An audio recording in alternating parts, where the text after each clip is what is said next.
dude that's on the dude that was on the show on social media. I guess they both must have did time, but I don't think they did it around the same time. But every time the you talking about Woody, you talking about the clips of Woody? The dude yeah, you know what I'm talking about. Like, he not like that, dude. Man, get off me, man. Yeah, there's some funny characters, man. For real. I'll be cracking up. Yo, that man is famous, yo. He's even on the Boondocks. He was sitting on that table like, I want you, Richard. We can do this the easy way or the hard way. The choice is yours. That's funny.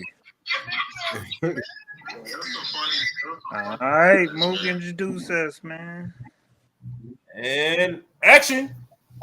Welcome back to the world's best podcast ever, Not So Common NSC.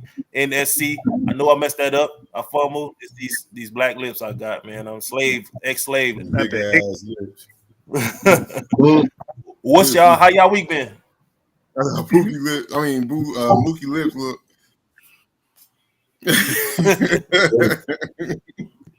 Yeah. Well, how's y'all weeks been? Mouthful. We've been a good busy. It is for real. Y'all been good? I was about to say that it's been real busy, but that's a good thing. Yeah.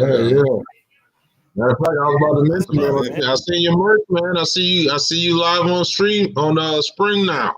You gotta let the viewers know, man, what you got on deck, man. What you working on? Yeah, I'm gonna let them know at the beginning of the podcast. Look, I was against merch at first. I got something out right now, y'all, and I will be posting a link. I got mugs out right now. I got a couple, white one, black one, not so common. And that's what's up. I'm looking forward to y'all getting them. If y'all support me, y'all support my merch. And more merch. I'm gonna have me a whole promo next time. Shoot, you already got the whole website and everything up. It's up. I only got the mugs out right now. I'm working on the shirts because I haven't liked nothing I did yet. So okay, I'm still working on it. Maybe we could both like spin ideas off each other on making the shirts. Yeah. I already I mean? I already do it on my own for nothing but kicks. It just comes to my head and I make it. But like if we could spit ideas off of each other, like we can make it together, bro. We can do it. We can make it happen. You just gotta let me know when you're available to do it. For sure, I'm with that. Right. I'm with that for sure. But yeah, so me this week also, I lost about 8 pounds. Been on the water fast for a few days. Still been working out. Water, soursop tea, which I got my soursop tea. Oh, that's soursop tea. How does that taste? I never had that before. It don't taste bad. It's actually pretty good. Really? It don't taste that bad at all. It tastes like honestly. But really, I love green tea. It's real good. The best. It's kind of like the best teas for you. Yeah, it's real good for you. And I drink my bone broth. Hey, yo, you had that. Yeah. You remember that drink? What was it called? Noonie juice. That tastes like throw up. Yeah. Who tricked us into drinking that jam, bro? Who did? This man down here. That man. Wait, what happened? Yeah. Nah, I don't know who came up on that. I didn't buy that. I think Mom bought that or something. Yeah. I don't remember buying that, but I do remember what it tastes like. Yeah, vomit. Yeah. And what was it for? It was supposed to lose weight. Yeah. Yeah, I don't even remember. What was it? What you say, Mo? I didn't even remember. I just remember it tasted funny. Funny? It's an understatement. Funny ain't that's an understatement. You're right. Man, y'all was tearing that up on the rocks. I had it on the rocks. Right now, yeah, please. Me and Pookie drank that junk one time and spit that junk clean out. No. AJ, you remember when Boo first gave us some 99 berries? Oh, yeah. Wait, what's 99 berries? That's some, like 99 bananas? Yeah, 99 bananas, 99 berries. Boy, that junk burn going down. Word, that junk felt like flames going down our chest. That got me sounding like a bad influence. I don't know what y'all talking about. What you talking about, man? You was just being a good big brother. That was all. That was all. With that hair on that chest. Before we start, we got me to how the way I am now. You know what I'm saying? I got to drink it straight up. I got to make sure I feel it. Yeah. Hey. Some 99. I haven't had that stuff like 99 berries, 99 bananas, or 99 apples. Yeah. I haven't you know what I didn't have in a long time? That's an Incredible Hulk. What? Oh, that's it, man. That's that drink right there. All you need is one. I've had that recently. Sis, she be on her mixer joints, so she grabbed that one day, and we were making that. Yeah, it still tastes the same. They got the blue motorcycle down here. The blue motorcycle. I gotta try that. I don't even remember what's in it, but I know Hypnotic might be in that one too. I want to try that. Man, yeah, I haven't had that in a minute. Hey, look, we got Jennifer watching right now. Jennifer, waving at us. What's good? Shout out. What it is? Oh, before I start too, I want to show I'm wearing one of your shirts. Ooh, that's what's up. Yo, did the other one come in? I appreciate it, Mook. Supposed to be here today. It might be in the mailbox. It probably is. See, you got that in the extra medium? Yes, he did. It looks good on him. Right. Yeah. It's for the ladies. The collar choking his neck right now. Yeah. His heart beating a little through the shirt. I don't know what y'all talking. Give your little brother back his shirt. Like how y'all? I'm like, how y'all know I'm nervous? I don't know I'm nervous.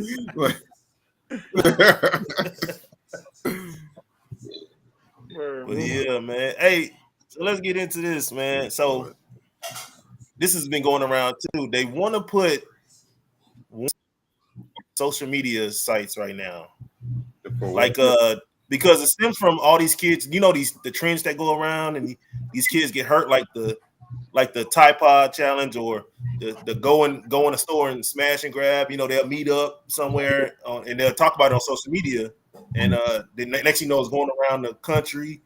Like the milk crate challenge, almost. The milk crate challenge. So they want to put it. It's really for kids. They want to put it for so at least I guess I don't know if parents can control social media. I think they can. So if you see your kid on the site, I agree. Yeah. Because if you think about it, like this social media is the one raising the kids now. We are no longer raising our own kids. Like every child I know from like. Hold on, Pookie. Did somebody got something in the background? Is something in the background? They're not telling me that. No. You got somebody standing behind you, Pook? Oh, it might be just. No, I'm talking about somebody playing something in the background. Like what you hear? I guess it's like a delay or echo or something, but it sounds like something's in the background. I don't hear nothing, brother. I don't hear anything either. All right, well, right. But I was saying, like, I agree with it because social media is currently raising these kids now. They're not like our generation where we had our parents in our lives with that whooping. You know, they had the switches and the belts and the combs, anything you name it. They don't do that anymore. Now, you look at a 3-year-old, they know how to work a phone like nobody's business.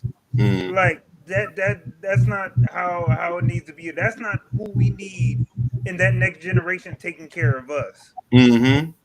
I agree with what they're doing.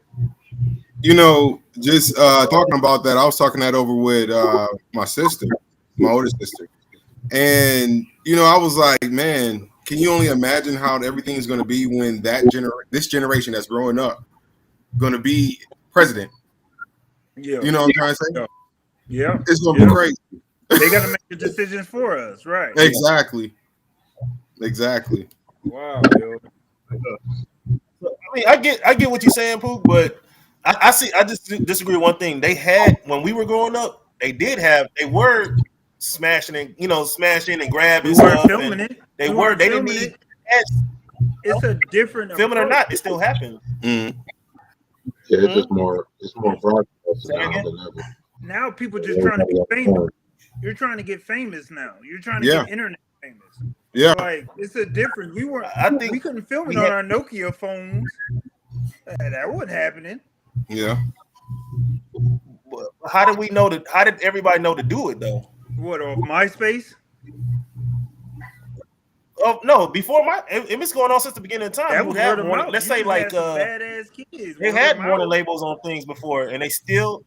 We'll say that again. Saying you had some badass kids every generation, but it was word of mouth with us. Like, you were like, yo, you heard such and such, he be stealing cars, and just like, oh, word, he be like. Now it's like people over there like, hey, I'm about to do this prank, and they run into Walmart, do something, yelling when they draws, and spilling milk over themselves, and just trying to get likes and followers and views.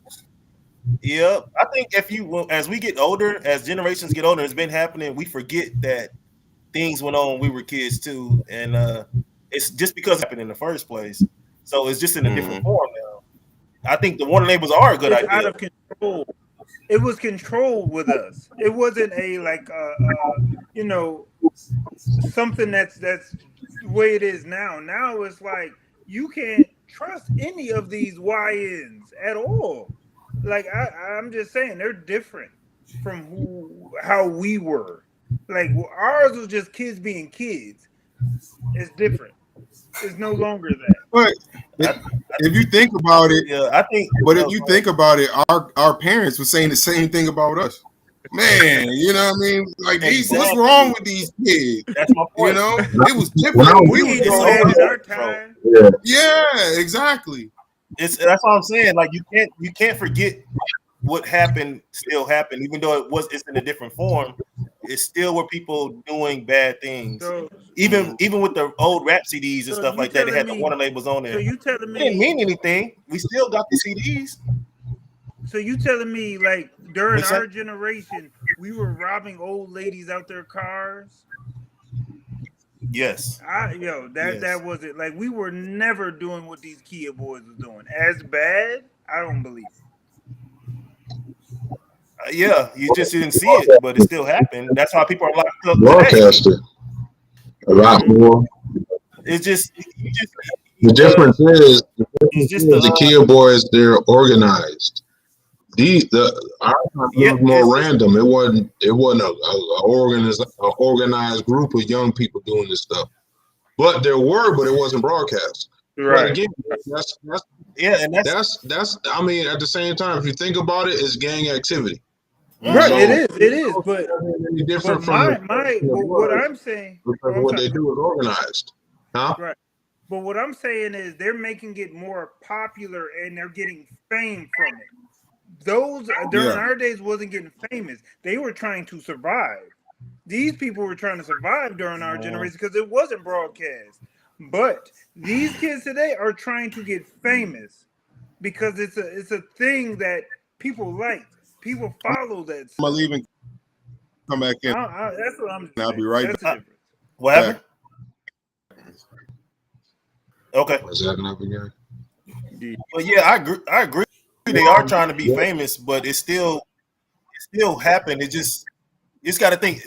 It always levels up through any generation. Yeah. So it's like before our generation, it was like, let's just say you could kiss on camera, and but you couldn't do nothing else. And then as the generation went on, you could show your butt or something like that. And then now the people in the next generation are saying this is out of control. When back in my day, we didn't have all this. They did have it. It just wasn't broadcasted. Yeah. Everything still happened. So you think we evolved? Evolved? I think everything evolved. Almost a different level of how we used to do, just on a whole nother league. Like even like TV, where I hate to even bring this up, and I know people would not like this, but homosexuality. Like I remember a few years back, I was watching Empire. Early 2000, you would never see another man on his knees giving other men stuff. They would show that on TV like nobody business now. It's the same thing what I'm talking about. Yeah, you're right. That's what I'm saying. Like, you think we just evolved into like just another level of how we were? I think it's not how we were. We still did a lot of the same things. It's just the technology evolved on how to. Now everybody can see it, Okay. I feel like all this still happened. It's just But overall, I agree. There should be warning labels. I think the warning labels just take the blame off of the social media side. Yeah, it's just say we warned you.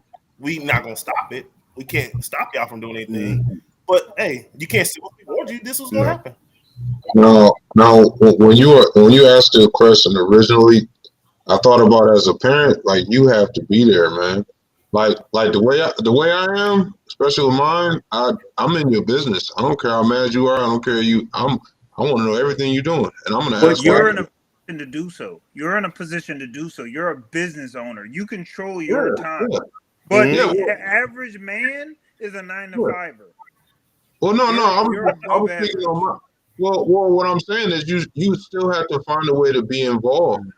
I mean, working even to be honest, right now, I could be working and I still would know everything my child is doing. Why?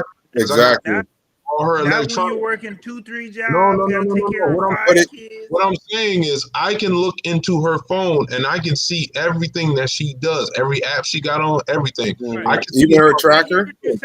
I hear what you're saying, but I think today there is so many loopholes that these kids know about. I got it. I'm talking about what basically what Cuz was saying about social media as far as stuff like that. I got access to everything she gets on, and I can cut it off with a button. Like I can be at work and I look at my phone and I see exactly what she got on, how long she was on, and what time. And I told her this. I said I catch one thing that's not appropriate, I'm cutting everything off. Everything. Can you do that with multiple kids? You think you'll be able to manage that with multiple kids? What do you mean?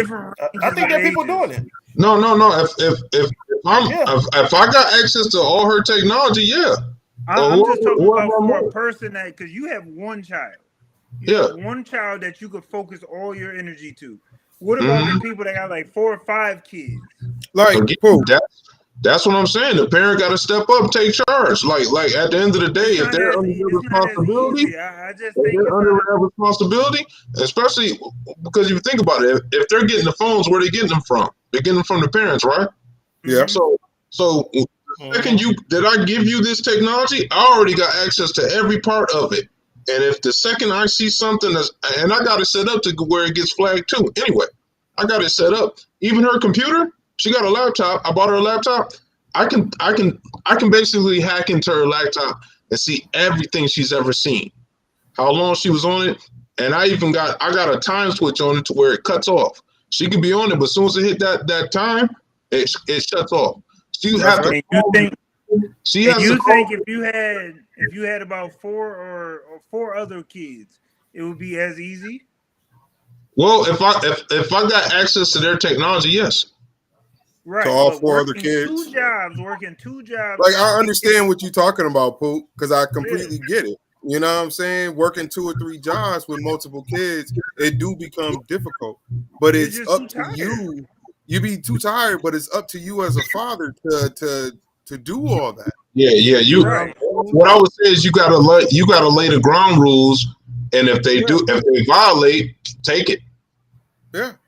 Yo, I worked overnight, and I still was on it. I worked overnight. Right. Hey, I think Pookie got a point when it comes to multiple kids, but you got to understand that that small percentage of people who work in all those jobs isn't everybody's. So you got a lot of people who still have multiple kids and still matter of fact, do their thing. Mook, you probably can vouch for that because Shay and Bobby got a whole boatload. How are they paying stuff like that? They got a lot of girls they have to keep track of. Hey, Pooh. You know what I mean? So they have to. No, trust me, they handling it. So you got to focus on your 2 jobs, your marriage. Can you turn up your volume just a little bit? I can barely hear you. Me? No, Pookie. Or Poop. I probably got to get closer and speak a little louder. Can you hear me better? Yeah, I can hear you a lot better. Yeah. I was just saying, like, if you got 4 or 5 kids, you got 2 jobs, you trying to take care of them, and you trying to keep track of your marriage. Like, that's a lot to have to deal with. So you're almost forced to allow, just to keep your kids quiet, social media. to raise your kids for you, or just be like a part-time parent for you? Well, again, that's where it goes down to the parents. You got to step up. If you bring these kids into this world, you are responsible for 100% of what they're doing. So if that's the case, if social media is raising them, it's your fault. Yeah, you have to work together to raise them, though. The way I see it. Right. But you saying it as if it's that easy, like trying to keep, especially raising girls, because girls, I'm telling you, they get fast quick. I'm not gonna lie. Girls get fast real quick. And if you're not being that father to have to, like, you're trying to save that little bit of energy after working 2 jobs, and you just want time for yourself. So you just like, man, I can't be on it trying to discipline and overshadow 5 children every single 365. Like, that's just impossible. I could see that being difficult only if you was like a single dad. You know what I'm saying? I could see that being difficult.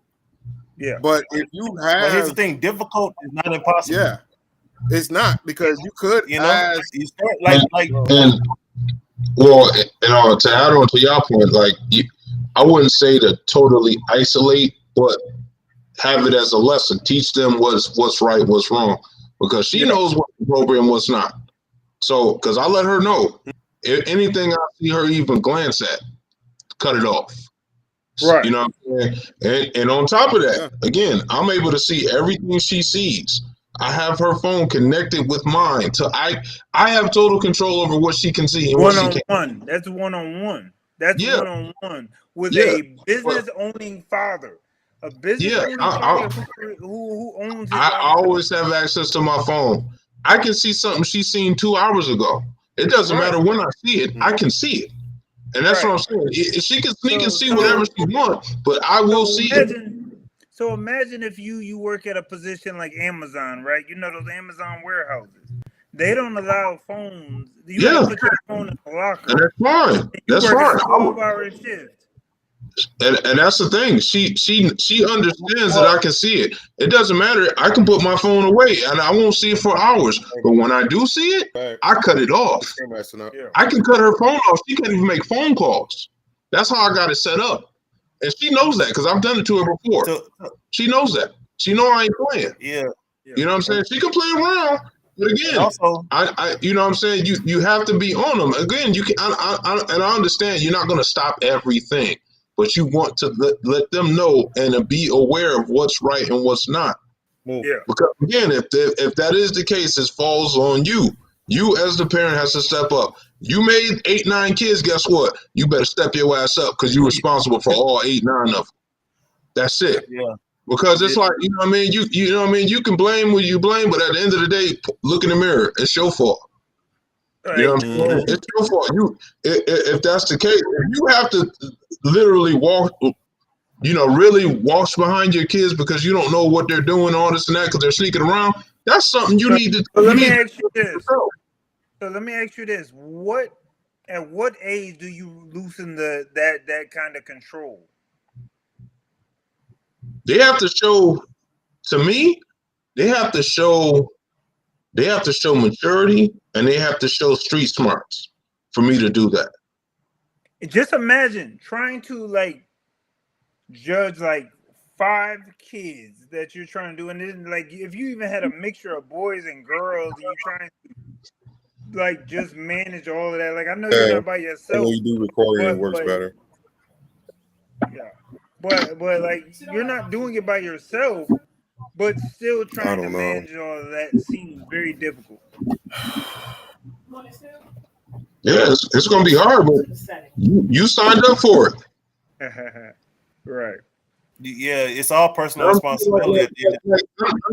I'm not saying it's easy, but I'm saying is you have to understand what you signed up for. If you're having this many kids, that means you're responsible for them. If they're growing up and this and that, you are responsible. I just love, like I said, you're a great father. 70% of the men are not. I ain't even gonna say that. I would say 70. I'm telling you, that's a lot.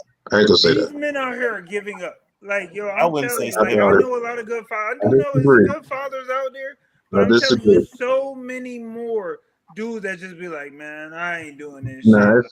I ain't gonna say 70%, bro. I ain't gonna do that. I don't care. All right, man. These dudes. I would say I don't even blame them dudes, women too. And that's why I highlighted when we did that event with the fathers.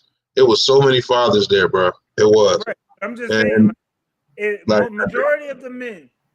Said 70% though. Black community, extreme, brother. In my generation, majority of the men are not in their child's lives. I don't know about that, bro. You talking about this in your surround?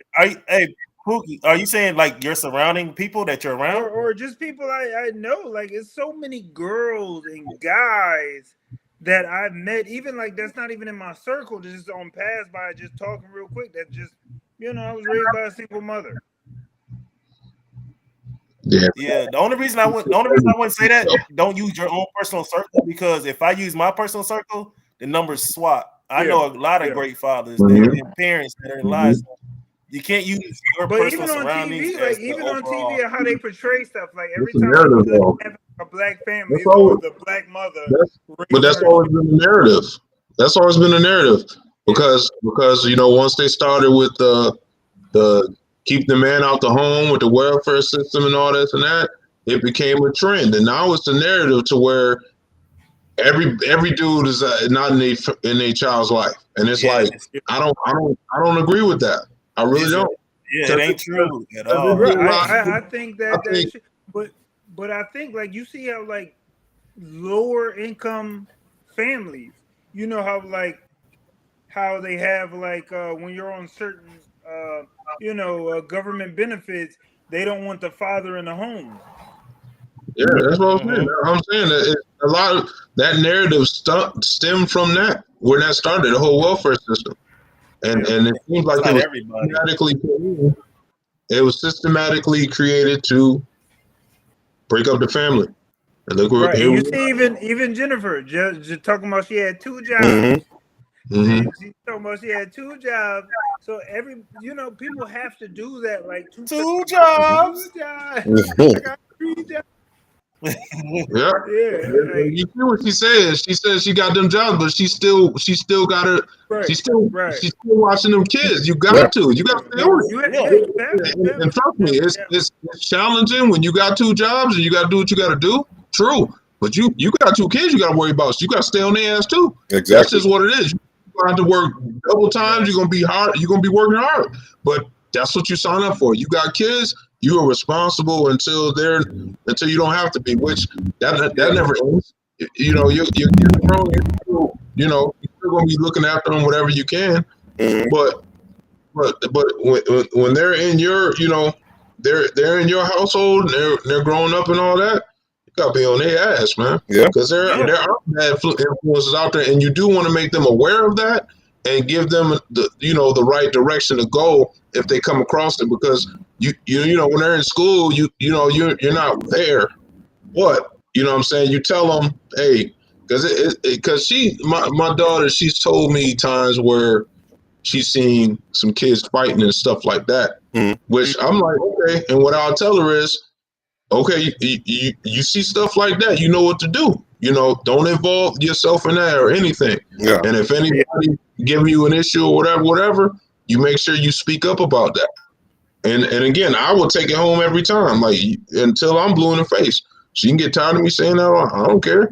Because if I have to come up to the school, it's not, I don't really look at that as a pleasant experience, and I don't even want to be put in that position. But that's real, But I'm going to try and give my daughter to be aware of everything she comes across, so she understands what's going on and knows how to move accordingly.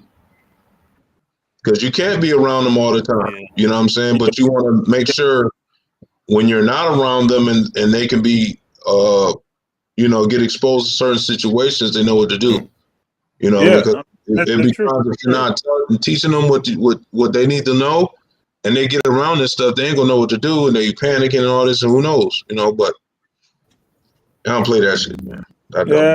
It's real tough. Yeah, I absolutely agree. I love my daughter to death, and I want her to, you know, I'm not going to totally isolate her from everything because I know I won't be able, you know, I won't be able to be around her every single second of everything. But I do want her to be smart about whatever, you know, whatever she comes across or be exposed to and do the right thing. You know, because, you know, you that's why I said it's really, you gotta really, you know, being a parent, you really have to do your job. Yeah. You know, you can't let social media or internet raise your kids. Because guess what? You know, that's why I said it's on you. It's on you. You can't blame whatever they watching. You supposed to be in there cutting that shit off, right? Mm-hmm. You know what I'm saying? Like, what the hell are you doing? Give me that shit. Yeah. Like, what AJ Dog looking at? I have no idea. Looking at that too. I'm telling you. What you looking at? Let me see that. You know, I'm be a nosy motherfucker. I'll tell you that. I don't care. I'm in your business. Yeah. Guess what? Because it is my business. Word up. Until otherwise, it's my business. Your business is my business. Yeah. If you those parents, AJ Dog kept looking at us like and working 2 jobs. What happened? Your dog kept looking back like we was annoying her. Y'all probably was. Yeah, she kept looking like, what y'all talking about? Like, yo, shut up. That's what I was looking at, like, you quiet. But yeah, man, that's even Pookie with the kids, with the parents, single parents with a lot of kids. You know, it's that was personal choices that they made, but not impossible. I hope. Oh man, don't make me go down that hole with that one, bro.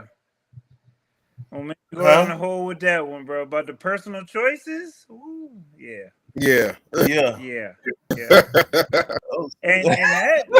I said, those personal choices come from not having a father or a good father in the home. Because I truly believe women that was raised by good fathers don't make those choices.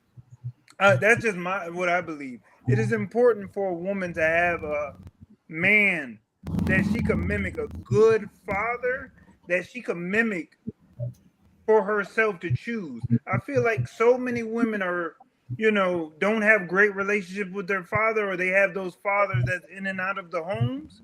They see that, and that's all they know. So they kind of gravitate towards those type of guys. And then boom, before you know it, you got four baby daddies and don't even realize how it happened. Because that's what you know. That's what you gravitate towards. That's what I believe. But if you had that father that took you out on dates, you take your daughter out on dates, you teach her. This is how a man's supposed to teach. Supposed to treat you. Once she sees that and be like, once she see a man kind of not doing that, like, how you going? You're not what I'm looking for. I know in my mind the blueprint of that man I deserve. But unfortunately, a lot of women, especially the women I spoke to, friends in my circle, a lot of women have not had strong men in their lives to mimic. And two, a lot of women have been essayed in their life at some point that threw off that mental capacity of their selection process. So that throws you all off. So now your confidence is kind of damaged in a sense. But but I'm telling you, it turned out great. I believe it is important for a female to have a strong male to have in her life. I think there's some truth to that. You read what Jennifer said? It may not be everybody, but I think there's some truth to that. There's no, like, you have to see, like you know what I mean. You can't just watch your mother make the same mistakes as her, like, you know what I mean. And that happens time and time again. Like, you're raised by a single mother, you're a girl looking at your mother go through man after man after man. All of a sudden, you pick up that same tradition, that same cycle as her, because neither one of y'all ever figured out what a good love is, what love is, period. You know what I mean? Because y'all don't know what it is, and you're still searching for something you don't know nothing about. Yeah, I don't know. I mean, no, I don't. What you said was great. I mean, you just have to always realize that you know, everybody's different. Everybody's mom is not doing that. Mm-hmm. So, yeah. But I feel like there's truth in a lot of what they're speaking. A lot of what you said. That's what I said. That's what I see. It shows a difference. Like if your dad's taking you out on dates, pulling your chair out, treating you like a woman, what you deserve to be. You see that, and you kind of like know before you even get in the game. You know what I mean? And you're better equipped. Mm-hmm. I don't know. That's just my belief. Mm-hmm. Yeah. What you about? You got boys. What you think, AJ? You got boys? How's your the whole situation? You on top of your son's social media and stuff? Like I got what you were talking about earlier about working at 9 to 5 and trying to be that father figure at the same time while trying to work that job. I was working like 2-3 jobs many of times, but you still got to put that effort in on raising them, because especially with boys, you want to raise them how to be a good man. You know what I'm trying to say? Mm-hmm. You know, you want to try to teach them, hey, the streets ain't always what it is. You know? Right. And right. It's difficult just as much as female. It's just as difficult as much as having daughters. You know what I mean? Maybe having daughters a little bit more, I'm not gonna lie. But that stuff is breaking. Huh? AJ, you stuff breaking bad, up. Yeah, right? It's kind of. It's like. Yeah, it's breaking up bad, man. But yeah, I agree, and it goes on both ends. Like when a man has that woman in the home, he knows that how to deal with her. He knows her mood swings. He knows how to react to a woman when she's in need. Like when you look at your mother, a boy raised by his mother, he knows how to take care of her. He knows how to react to those kind of situations of, I know a woman needs this from me. This is how I treated my mother. Well, exactly. You give that same love that you have for your mother to your wife. You know what I mean? Like that same, the same. It's the same thing. Like and like I said, that crossover between like you were learning that opposite sex of yourself. You know what I mean? Like a man needs another man to learn. The how to be a man, how to hunt type of mentality. Yeah. But you still need that woman to really know how to deal with your wife. You know what I mean? Because you're dealing with your mother, and your wife's giving you that same nurturing because she learned her father how to deal with a man. Now you know how to deal with a woman from your mother. You're being taught early, like you know what I mean, like. But honestly, to be for real, my wife's dad wasn't in her life, but she still knew how to do it. You know what I'm saying? She still knew how to do that nurturing, all that different type of stuff. You know what I mean? So not necessarily your parents got to be in your life, just to be able to do that type of stuff.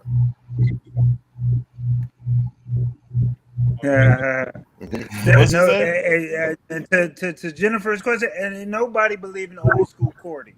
Like women are not the same. You cannot court a woman the same way. You cannot compare us. Like women are. I think like I'm gonna ruffle your feathers. Women are lovers of themselves today. Women get dressed for other women nowadays. They don't even get dressed for us no more. They get dressed to stunt and get likes from other women. Girl, you look cute today. Oh, girl, I like that dress on you. It's not even for us anymore. Like, just imagine approaching a woman in a grocery store that you see just walking by. Like, oh, let me slide my buggy near her. Hey, how you doing? Like, can I get your name?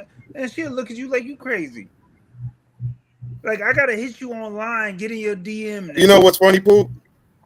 Before you got married and all that stuff, we had this same conversation about how to talk to girls nowadays. Back when we were growing up, you literally had to physically talk to them. You had to, Yes. I'm saying you had to show them. Some days when you said write their number on a piece of paper at the mall. Like, I used to grab girls at the mall. Yes. Man, let me do that today. Man, you creepy. Yes.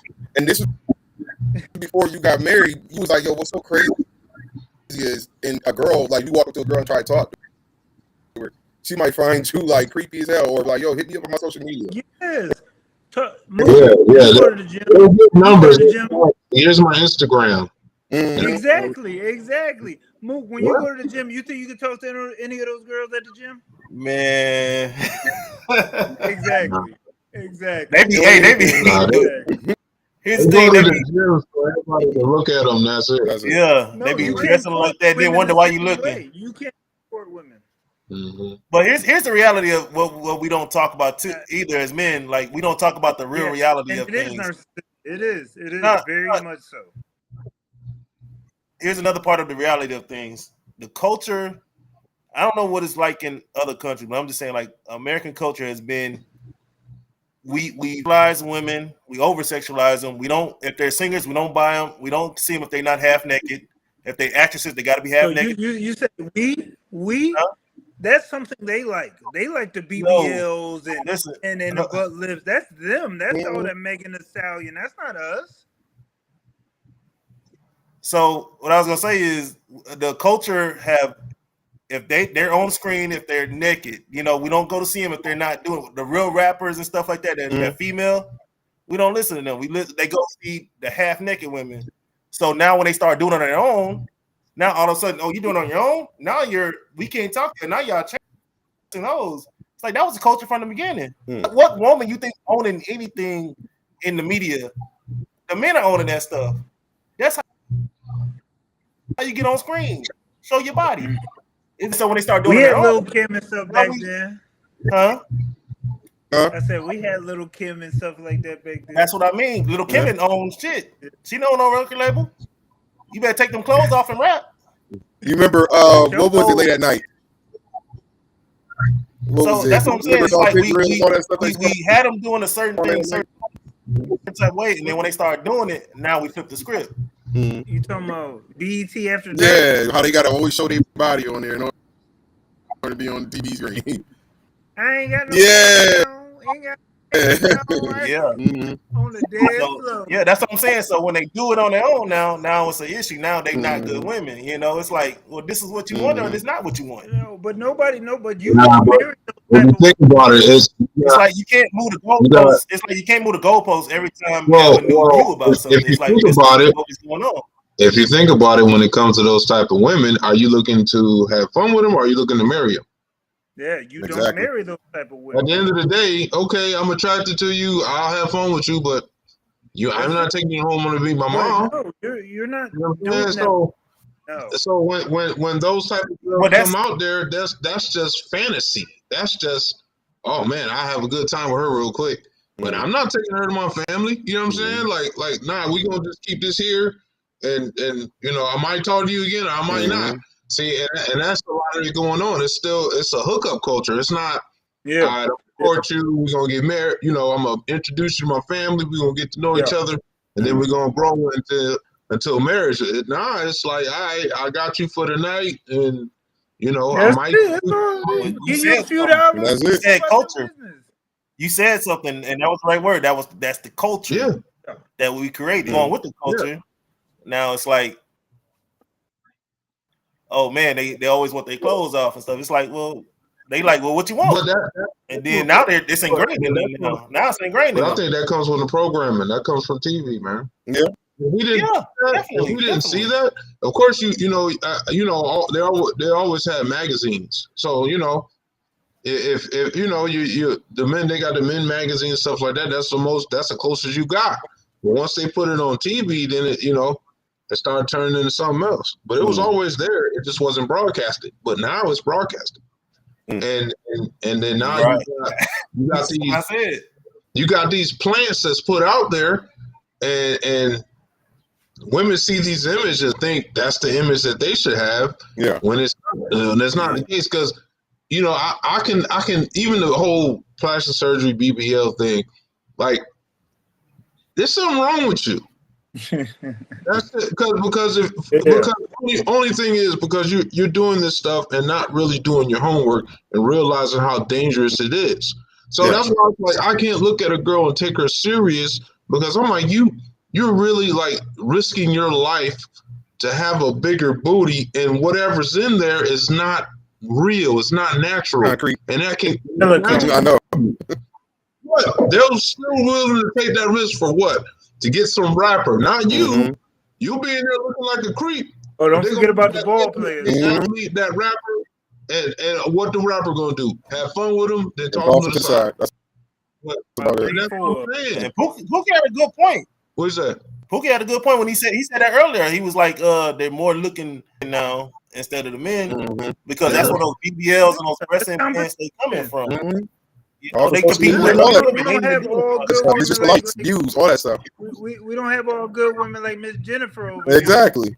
I'm pretty sure Miss Jennifer is a great woman, but like this generation now, like you got these Nicki Minaj's, and you know they ain't looking at you like you're a good man, 9-to-5 man, got to own his own home, a regular Toyota type of car. They look at you like, man, get out of here. Now let me ask you this. Now, this whole epidemic going on, because that's what it is right now. It's an epidemic because everybody got one.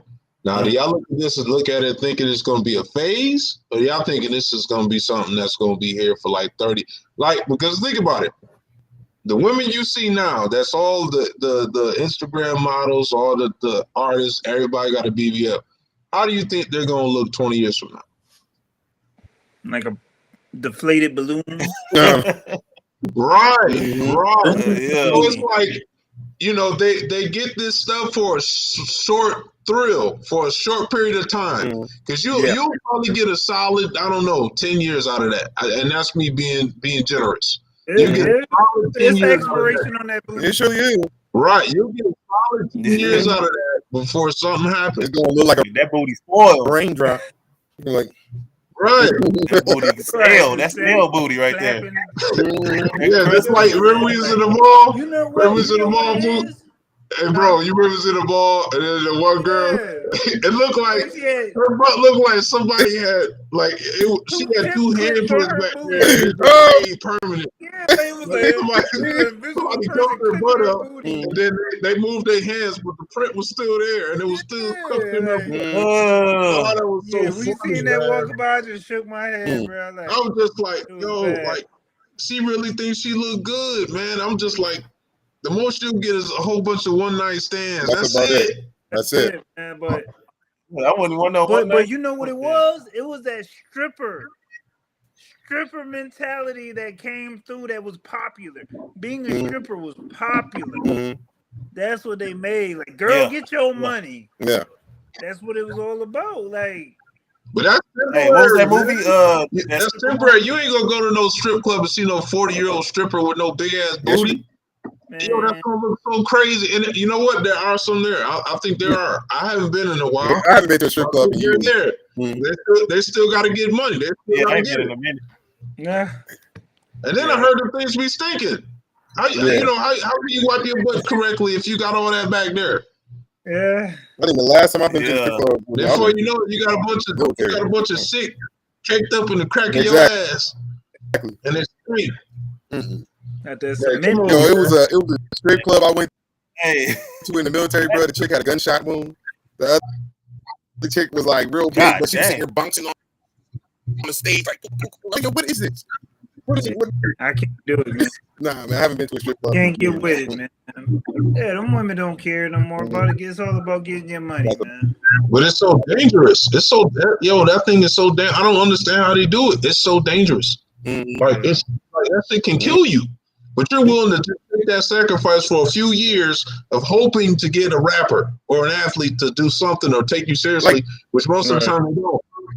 Let me ask, would you prefer a woman to have that surgery done upon her, or would you prefer all natural? Natural. All day. Yeah, absolutely. All day. Natural. What type of mentality would you have to really think to do that to yourself? Yeah. There's something wrong there. Like I'm going to go to the doctor and get something stuffed in my ass. Yeah. Like there's something wrong there, man. The screws are loose, man. The screws are loose, man. I can't take that serious. I'll have fun with you. I'm not saying I wouldn't. I'll have fun with you, but when you wake up, you're gonna see the tire marks in the driveway. You know what I'm saying? That like I'm gone. That's the furthest you getting. Ain't nobody wifing you. You will not get a ring. Nobody's taking you home. None of that. None of that. You know, I guess. You know, all the females have to do, if you got a flat butt, just do some squats. That's it. Some glute workout. And my thing is, dudes will hit anything anyway. Dudes will hit anything anyway. Everybody done had a big chick before. Everybody done had little chicks before. Niggas don't care. No, not at all. Like, since when did we care? Don't care. Since when did we care? Exactly. Like I said, it's okay to look at, but whether you had it or not, if you trying to do something, I ain't gonna be all right. Turn around real quick. Social media. Exactly. Social media. Like, come on, man. Like, come on. Social media. Right. But it's a lie. But most people, they know it's a lie. Most of that's just a lie. Them people be lying. They be lying on there. Mm-hmm. Absolutely. But it's the fantasy of it all. Yeah, that's what it is. It's the fantasy world. It's the fantasy world. On my social media, I'm a multi-millionaire. Right.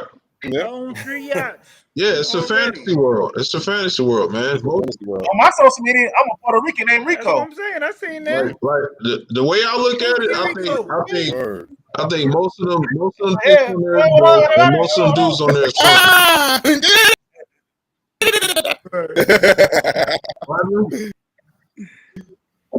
Oh man. Man, this is a good one, man. Y'all, I wanted to get on the other topic, but I think we done. What topic? Where we at? We can get started on the next one. If you want to, we can talk about it a little bit. Huh? Y'all want to get? Y'all want to stop right here? It's up to you. All right, give me 1 sec. Yo, it's finally hot in Rochester. Finally. Is it? What? Like 80 something? Hold on, Alexa. What's degrees outside? The current weather is 67 degrees Fahrenheit with partly sunny skies. 67 degrees. You can expect cloudy skies moving. But it's cloudy.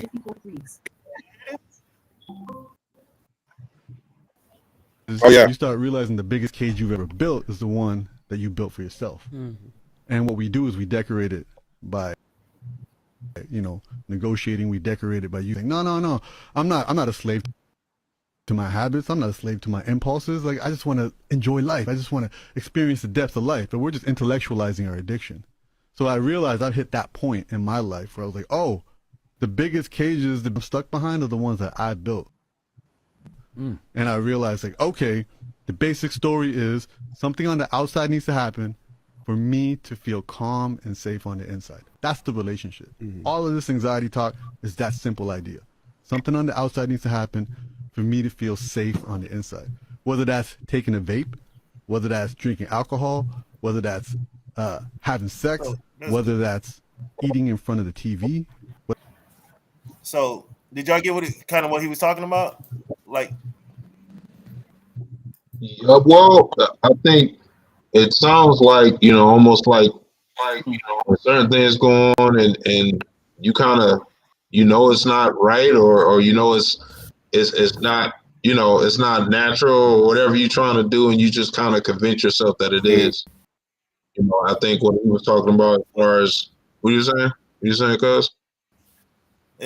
So throughout the interview, he was doing things like he had things like social media, right? And it kind of reminded me of what you were saying, but he had a different view on it. Mm-hmm. You had said a thing a few weeks ago that like you don't watch social media a lot because it'll like mess up your day, or you ain't trying to see the negativity, right? But he was like, you should put yourself in those uncomfortable situations to so it won't, I guess, take over your mind a little bit. So the more you're into it, the less sensitive you'll be to the situation. Mm-hmm. And then he got pushback from the interviewers. It was like, well, no, you could just stay away from that. That would disturb my peace. You should protect your peace. And he was like, your peace should be your protection, and not your protection. You protecting your peace. Mm-hmm. So they kind of made me think about what you were saying the other day. And I kind of, on my side, I kind of look at life like that. I feel like things that I feel like, I guess they use the word triggering now. kind of try to face that, so it won't, it won't trigger me in the future, or it won't. I won't have that fear in the future, or whatever it is. I won't have that fear, that trigger, that emotion. I could be numb to it, or anything in life. I try to face that fear. Yeah. And I don't know if I. Well, go ahead. I was about to say, like, I completely agree with you. Like, for example, I didn't, for the longest, I didn't like crowd people. Still don't, but I had to conquer that fear, that anxiety, in order to be around a bunch of people. You know what I'm saying? So I completely get it. You know what I'm saying? And most people, they would clear of it, so that way they don't feel upset from it or anything like that. But what they don't understand is if you go head on with it, all that anxiety, you notice that, like, every time, like, you're scared of something and you actually just go through it, you be like, yo, it really wasn't that bad. Because I used to hate talking in front of people. I can't stand public speaking. But now I don't believe you. I don't mind it at all. Nah, for real though, Mook. Pookie has been, Pookie, he wasn't talking in front of a bunch of people for the longest, but he changed a lot now. Now we on live talking in front of a whole bunch of people. No, I'm telling you, it took a while. You're good. Like I told you before, like I wasn't even gonna do this. Yeah, you're a great speaker. AJ convinced me to do it, and I'm like, yo, it's just. I've been telling him about that. He didn't want to do it though. I was like, come on, man, let's talk about trucking adventure. Pookie, he a great speaker. Really you good at what you do. You're a great speaker. Yo, I appreciate that, man. I definitely appreciate that, but I taught him well. I had to make sure he got that. You know what I'm saying? Yeah, bro. You got that. But no lie, like anxiety, like I deal with that all the time, but it's not real. Like it's literally you against you, and you don't realize it. You think that you come up with these so many, obstacles that don't exist. Right. And then once you do it, you realize they're not real, because it's like anxiety is like the past you and the future you is like battling, because now you're thinking about old stuff that used to happen and you don't want to feel that anymore. And the future you is like, oh, you're not equipped for this. Like, they're going to be looking at you, and then they're going to make fun of you. And now they're like all in this spiral. And then the present you just back away. Yeah. It's like that type of battle. And it's just like, it's not real. You have to let yourself know that it's not real. Yeah, you're absolutely right. Anxiety is you battling yourself. But if you think about it, all of us did it. You know what I'm saying? All of us were scared to do something like our businesses. We were all scared to go do this stuff, but you have to face it. You know what I'm saying? Like No, go ahead, Pope. Go ahead. No, I was about saying, like, didn't Jordan say, like, at his Hall of Fame speech, fear is only fictional events appearing real? Like that's all it is. Yeah, that's it.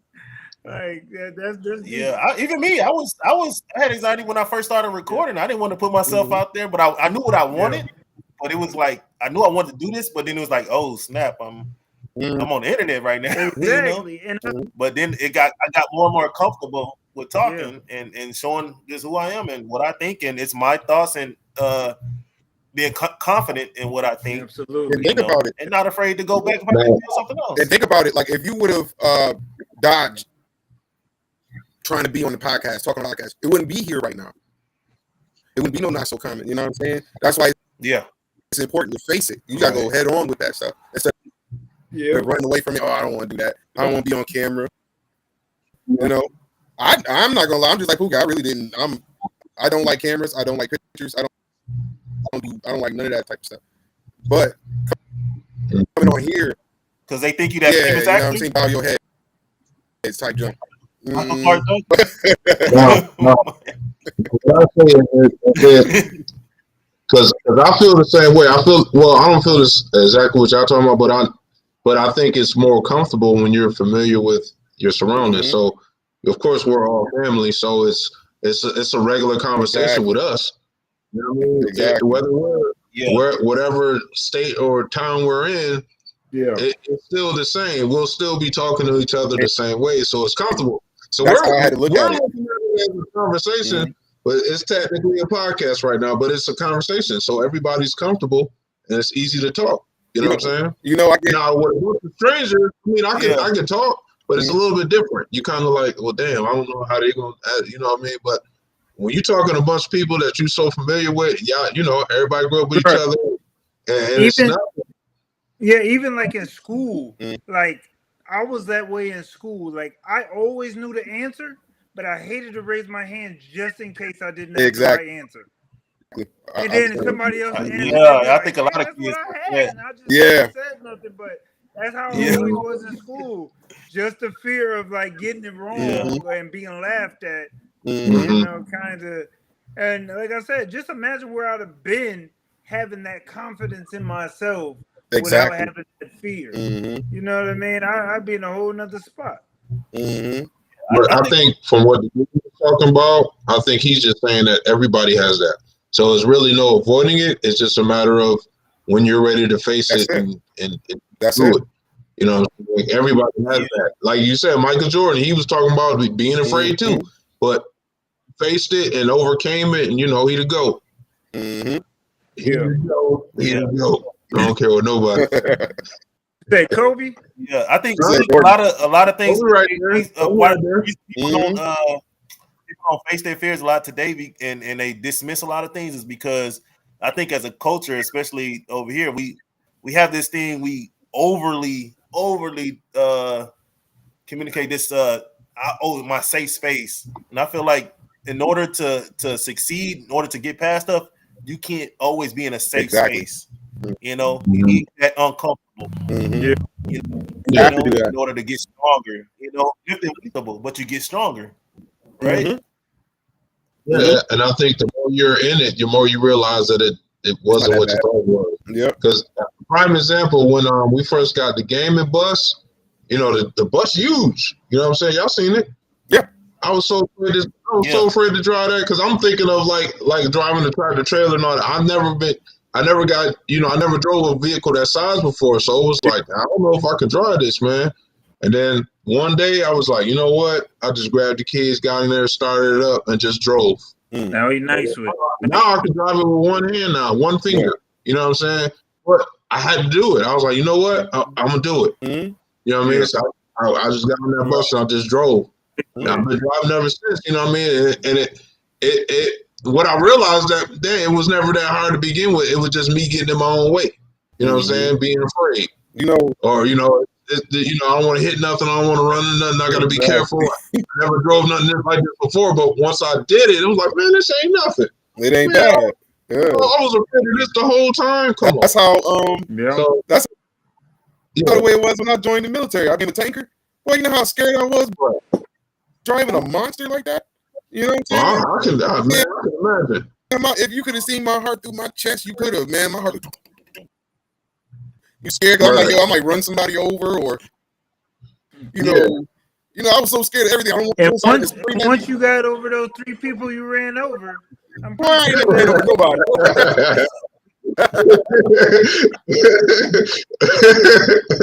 Oh, you telling on yourself?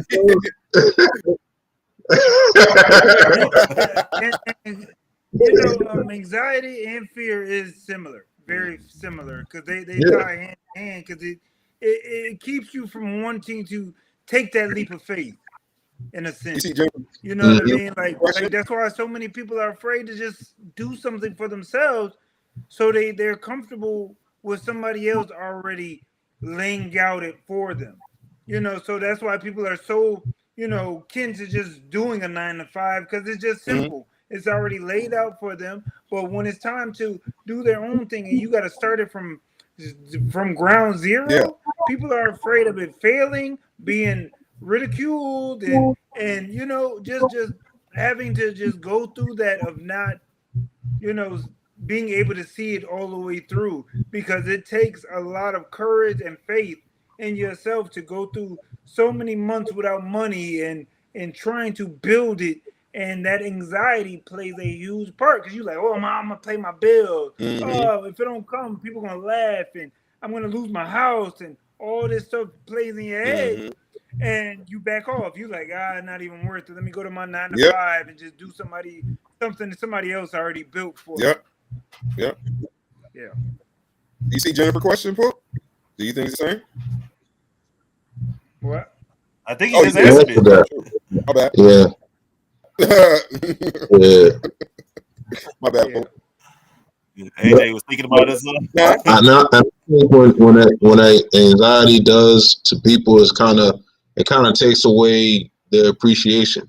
My thing is, you so focused on everything that can go wrong that hasn't happened, you don't really take the time to appreciate what you have and what you've built already, all the things you done did. Exactly.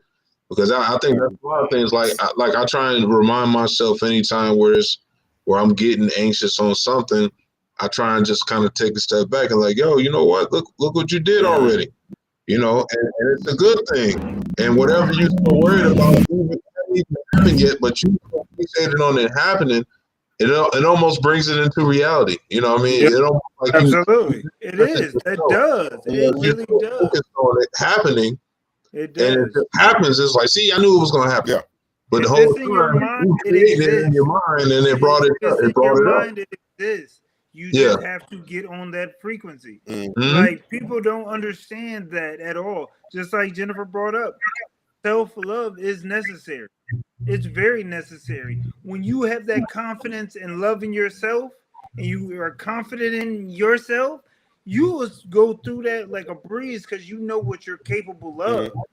But once you're looking at everybody else's opinions of you, you start believing it. Like, dang, I'm not worth it. I can't do that. Like, I'm not. That's not on my level. Like, you start believing what's outside of you. But once you have that necessary love and confidence in yourself, you know it's gonna work out because you see it, and you're heading toward that frequency in which that is taking place. If that makes sense. Yeah, it makes perfect sense. I mean that's like, we understand that's what I think comes with people that do go out on their own and start their own thing is that people know it's going to get rough. People know that, but the question is, are you going to could you handle that when it happens? Because it will. Could you handle it? And you know that's the question you got to ask yourself because it's going to happen. It's going to happen. It's going to be so uncomfortable that you ain't gonna know what to do. You're gonna be panicking, everything, just all types of thoughts and anxiety is gonna be going on.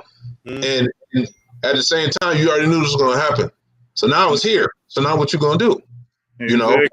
And that separates the 1% to the other percent. You know what I mean? Right there, because you're gonna hit that point. So now it's like, all right, we here.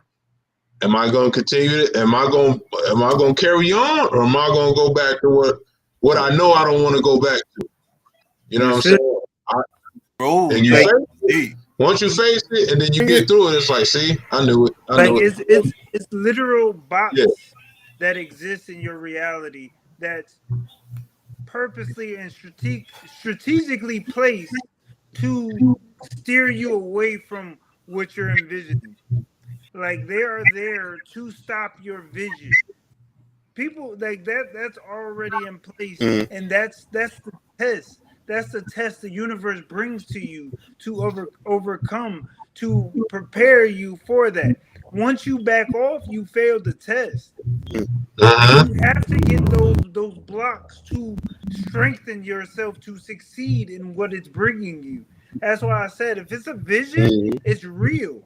So you have to have these tests, and you have to overcome these tests to get that. Like, the universe put these in place to prepare you for what is to come during that process when you succeed, because they will come. When you're at the top, people are there to pull you back down. You have to be prepared to be able to push them away.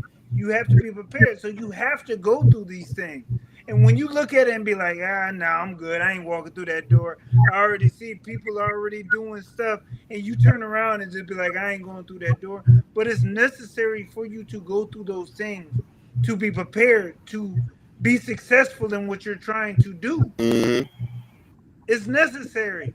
Like, people are afraid and they turn around and in fear of being ridiculed and talked about. But you got to realize, the people at the top, I hate to say it, like LeBron James, Beyonce, Jay-Z, people at the top of their genres are always talked about. When you're the best, you have to be talked about. It comes with the territory. You have to be criticized and ridiculed and shamed, but you have to look at that stuff like, it comes with the territory. That's what I was prepared for. Nobody's talking about you. They don't care about you. Exactly. If nobody's talking about you, you're not important. Exactly. You have to appreciate that stuff. You have to bring that stuff with open and that's good arms. or bad. Embrace it. You gotta embrace it. You have to. Every part of it. Don't just look at the good part. You know, understand and be ready to embrace it when it does happen, because it will. Right, and it is more fear of failing. Absolutely. But why are you afraid of failing? Because of what people will say about you. Exactly. That's it. Like you're not scared of failing. If you didn't know anybody and you were doing this thing, you failed, it wouldn't matter. So what? You just start something new. But when you fail and people know, people look at you different. People look like, oh, she couldn't do that. You don't want people looking at you, so you shy away from it of the fear of what people would think and say about you. But it does not matter because they're not doing it. They don't know what it takes to succeed at what you're trying to do. They're ridiculing you because they were too chicken to do it themselves. Mm-hmm. Exactly. They got to find something to get on you because they weren't strong enough to do it themselves. And bro, you know for a fact, when we started these businesses, people looked at us like we was crazy. Like y'all was crazy. People laughed and talked all types of crap. Mm-hmm. And look at it. Now people looking at us like, yo, can you help me get something started? Yeah, where were you when we first started? Mm-hmm. But if I ran have you ever away from it.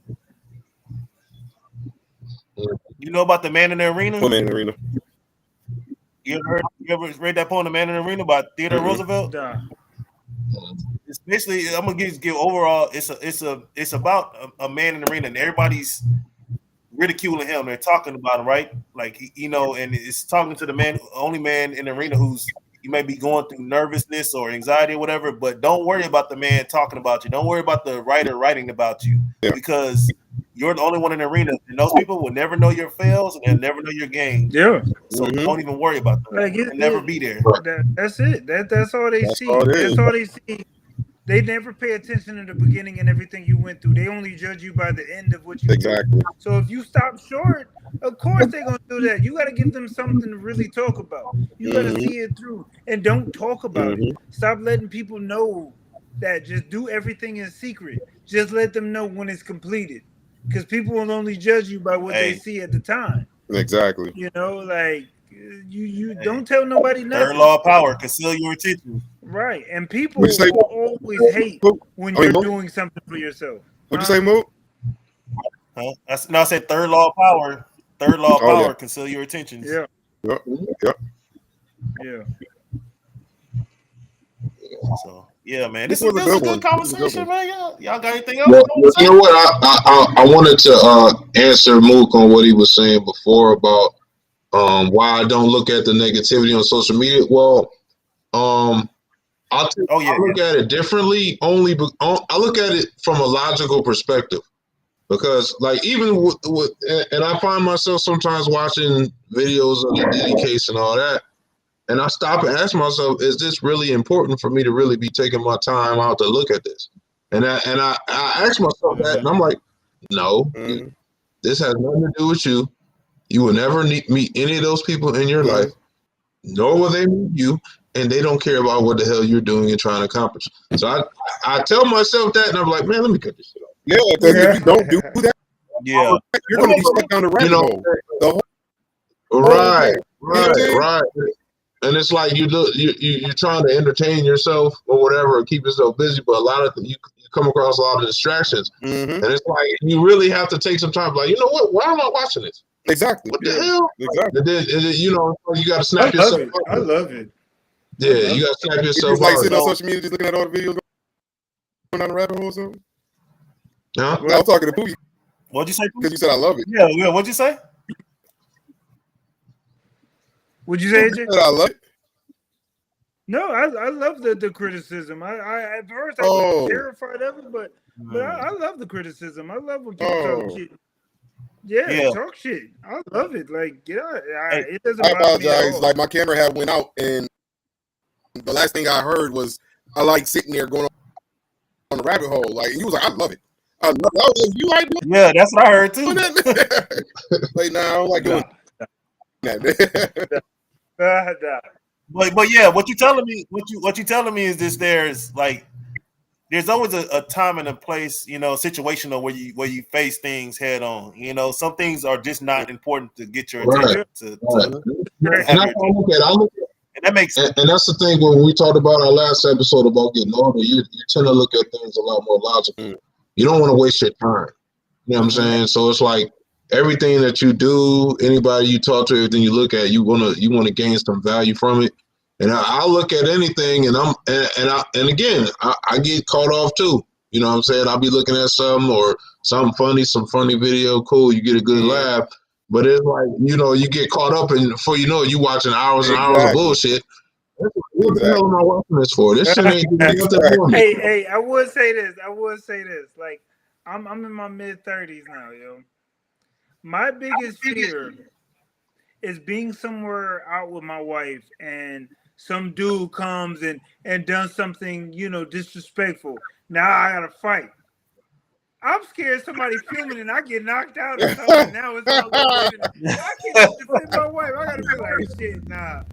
Baby, this is gonna keep walking. Like that's a fear of mine. But even that, like, those things don't last long, man. Like, I cannot be online and people replaying that and they making skits and shit. Nah, I can't be a part of that. Nah, you better be aware of your surroundings at all times, man. Forget all that. Everywhere. Exactly. That's how I am. Man, I had hey Pookie, I was one of my first podcasts. Hey, one of my first podcasts. I'm filming live, right? And I'm Facebook Live. I'm filming myself, set everything up, right? I'm walking past the camera. It wasn't until I went back to it, and I'm on live, and I'm like, my whole butt is out right now, cheeks and all. On live, man. On live, bro. You about to get flagged by the Facebook police. They're gonna come get you. Yeah, bro. I was like, is my whole cheeks out? Yeah. What audience you was going after at that time? Yeah. That warning label on your line. Warning. Right? That was that warning label. Black ass, crack ass. Hey, NSC. That's a fear. Not so common, not so crack. Exactly. That's the NSC. Hey, that's but I appreciate you, Mookie, man. I appreciate man. Word. Yeah, man. Man, this is a good one, bro. I was just upset because my camera kept going out, and I'm just restarting. I was like, yo, I don't know what's going on. This is Rochester. I bet you. Yeah, wait till you hear your voice. Yeah, wait till you hear your voice on here. Can you tell what your voice sound like? I can't figure it. Kung Fu film, the robotic. Right, dude. What happened? So anybody got anything y'all want to know? See anything going on? Any social medias y'all want to get followed on? Yeah, man. Check out the Gamer Addicts Universe. Y'all see the screen? Gamer Addicts Universe. Check the channel out on YouTube. We got some new content we're working on, short stories. Again, any video game characters can be a part of any story, and you're gonna see that in the Gamer Addicts video.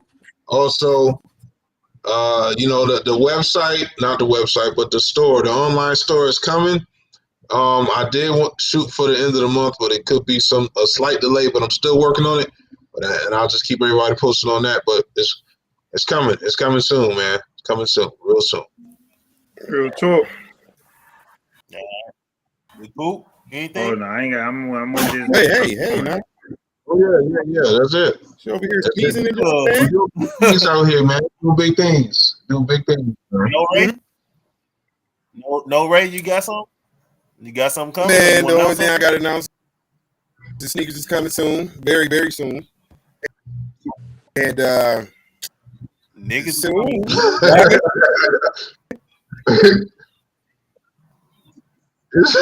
that big word, bro? No, we can't say that online, man. He said niggas. I seen them Nah, it's not like he said sneakers. He says sneakers coming soon. Yeah, sneakers are still coming soon. Niggas. Pictures and all that stuff. So it's going to be a lot of changes going on the website. If you ever go on the website, you start seeing stuff being added. That's just me. You know what I mean? It's a lot of stuff that I'm adding onto the website at the moment. Sneakers is one of them. Word up. You know what I'm saying? I seen them MBK men thongs you got. You know it, man. And you know what I'm saying? Got NBK right here. Going straight down it. You know what I'm saying? Right, going down the crack. Yeah. Going right down it, man. That's the best seller for you, bro. That's a best seller. He gonna be showing that word. Oh, man.